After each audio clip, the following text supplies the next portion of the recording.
सवेरे काली नोत पठाओल मोहे कहाँ लगेलो एति बेर मोहे कहाँ लगेलो एति बेर बाटही में भेटी गेला नीरधन गोहरिया हे नीरधन गोहरिया हे सेबाक धन दैते लागल एति बेर बाटही में भेटी गेला आन्हरा गोहरिया हे सेबाक नैन दैत लागल एति बेर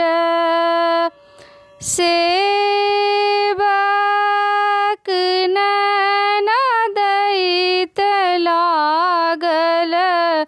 एति बेर बाटही में भेटी गेला कोढ़िया गोहरिया हे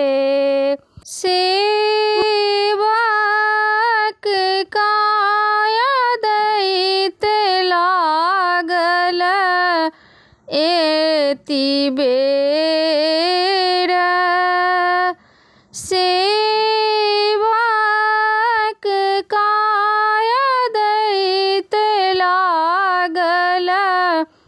एति बेर बाटही में भेटी गेला आबला गोहरिया हे सेबाक सिंदूर दैत लागल एति बेर सेबाक सिंदूर दैत लागल एति बेर बाटही में भेटी गेला बाँझी गोहरिया हे सेबाक पुत्र दैत लागल एति बेर सेबाक पुत्र दैत लागल एति बेर बाटही में भेटी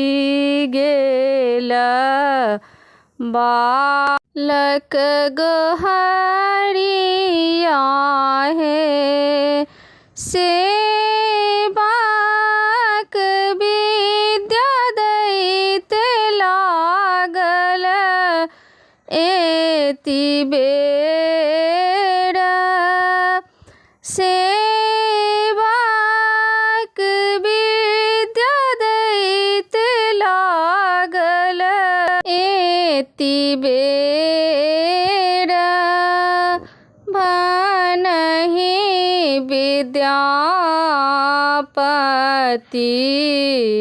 सुनो माता काली है माए गरु काला होए बसहा